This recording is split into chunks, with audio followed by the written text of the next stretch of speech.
ఏడాదిగా ప్రయత్నించిన సంతానం కలగలేదా? Noah IVF లో ఉచితంగా సంప్రదించండి.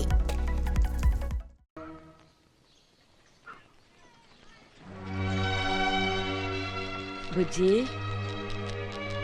రే బుజ్జి, ఏంటమ్మా? బాగా ఆకలిగా ఉందిరా, అన్నం పెట్టమని నాన్నతో చెప్పు. ఓ అలాగే నాన్న. నాన్నమ్మకి ఆకలేస్తోందంట. ఇవాళ సోమవారం కదే, నీ పెద్ద కొడుకు కొంతగా నా ఇంటికి ఎందుకు వచ్చావు? వాడు పెళ్ళాం పెట్లతో షిరిడి వెళ్ళాడు. నిన్నటి నుంచి అన్నం తినలేదు, అందుకని చిన్న కొడుకు ఇంటికి ముష్టికొచ్చావా? లేదు, అంతా తినేసి గిన్నెలు కూడా కడిగేశాం. కుండలో అన్నం ఉంది కదా నాన్న. వా, గిలుతావేంటి? ఉట్టు మీద కోడికూర ఉందని చెప్పానా? ఇంత వయసు వచ్చా కూడా ఇంకా బతుకుంటే ఎవరిని వదిలించాలను సావచ్చు కదా. ఇదిగో తిను.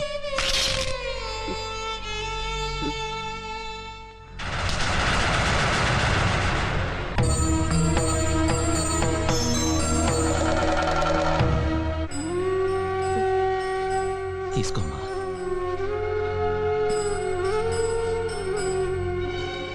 ఎరా, గోరుముద్ర తినిపించిన అమ్మకి బిచ్చం వేస్తావా? మలమూత్రాలు కడిగిన చేతులకి ముసి పెడతావా? రే, దేవుణ్ణి తిట్టినా క్షమిస్తారు కానీ తల్లిని అవమానిస్తే సహించరా? రాజు రాజు వద్దు రాజు, వాడిని కొట్టొద్దు, నా బిడ్డ తట్టుకోలేడు. చూసేవరా తల్లి మనసు. రే, భూమిని తల్లంటారా? తను బ్రతికే ఉండి తన బిడ్డల్ని తనలో కలిపేసుకుంటుంది. చెట్టును కూడా తల్లంటారా?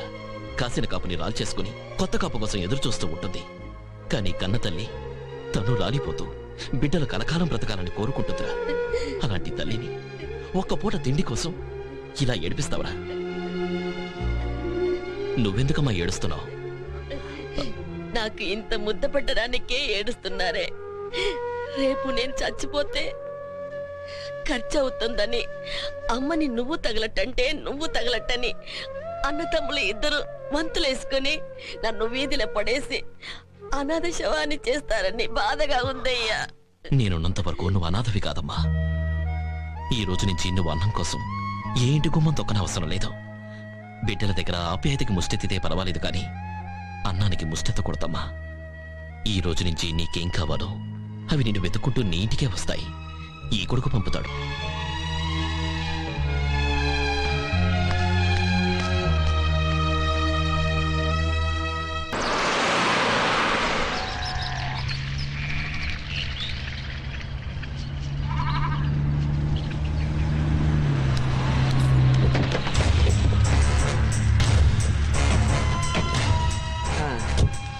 రండి.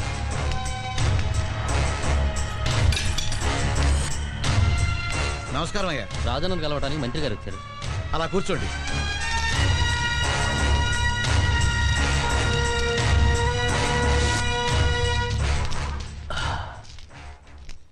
ఏంటి, ఈ పూరి గుడిసెలోని మనిషి 3 నియోజకవర్గాల ప్రజల్ని శాసిస్తున్నాడా?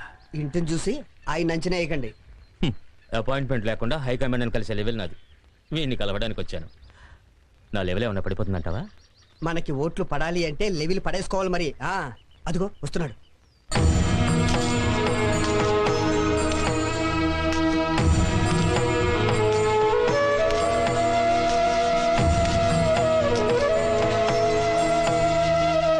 నమస్కారం. నమస్కారం. కూర్చో.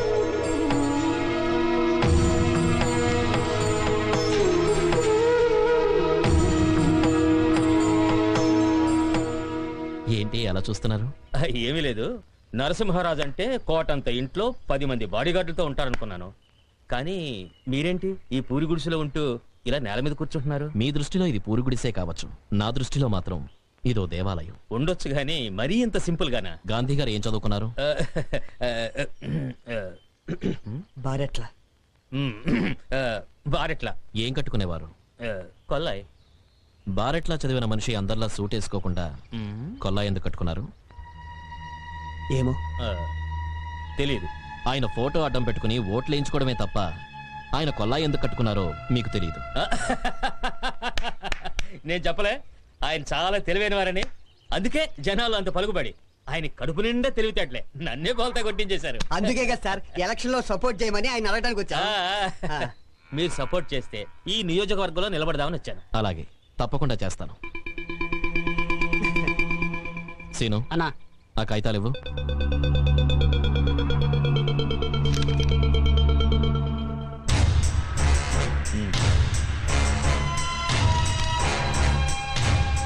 ఈ నియోజకవర్గంలోని ప్రజలు ఏం ఇబ్బందులు పడుతున్నారో, వాళ్ళ అవసరాలు ఏమిటో అవి తీర్చాలని అందులో రాసుంది. అలాగే చేస్తాను. ఇవన్నీ మీకోసం అడుగుతున్నారా? ప్రజల కోసమేగా, చేద్దాం. చేద్దామని తొందరపడి మాట ఇచ్చేయకండి.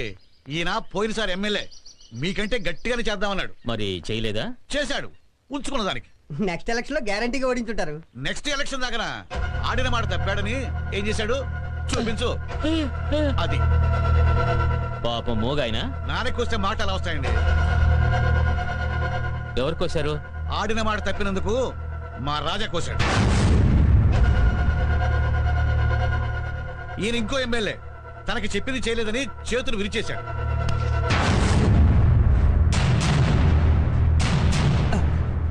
సార్ చూశారుగా, నాలుగు కోసేశాడు, చేతులు విరిచేశాడు అంటున్నారు. సపోజ్ రేపు మీరు గెలిచాక ఏమీ చేయలేదు అనుకోండి, మిమ్మల్ని లేపేస్తాడేమో. నోర్మి, ముందు వాడు సపోర్ట్ తీసుకుని నన్ను గెలవని, తర్వాత నేనేంటో వాడికి చూపిస్తా. ఓకే రాజు గారు, మీరు చెప్పినవన్నీ చేస్తాను. వస్తాను. ఒక్క నిమిషం బాబాయ్, ఆ, అవి కూడా ఇవ్వండి.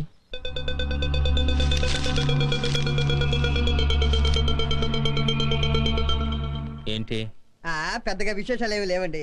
తమరి పదవీ కాలం పూర్తయ్యే లోపు మీరు చేసిన వాగ్దానాలన్నీ నెరవేర్చాలి. ప్రభుత్వం నిధులు ఇవ్వలేదని, మరే ఇతర కారణాల వల్ల గాని మీరు చేసిన వాగ్దానాలు నెరవేర్చుకోలేకపోయారు అనుకోండి, మీ ఆస్తి పాస్తులు మొత్తం అమ్మైనా సరే అవి నెరవేర్చాలి అని ఇందులో రాసుంది. అది మ్యాటర్.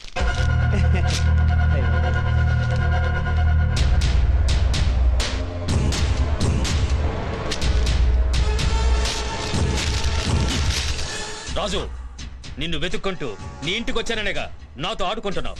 నా సంగతి నీకు తెలియదు. నీ సహకారం లేకుండానే హైయెస్ట్ మెజారిటీతో నేను గెలవగలను.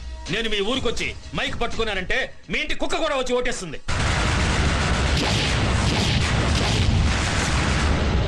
ఇది కోడి పందెం కాదు, పదవి పందెం.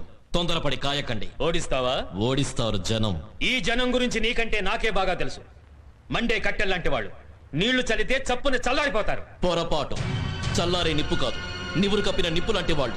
సమయం చూసి కాల్చివేస్తాను. నీ జనాల్ని నేను కొంటాను. వాళ్ళు మార్కెట్లో కూరగాయలు కాదు, నేను ఆకట్టుకుంటాను. సర్కస్ లో కోతులు కాదు. ఓటమి వస్తే విధ్వంసం సృష్టిస్తా.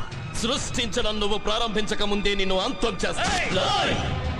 ఆదరించేటప్పుడు నేను రాజుని, ఎదిరించేటప్పుడు సింహరాశిలో పుట్టి నరసింహరాజుని.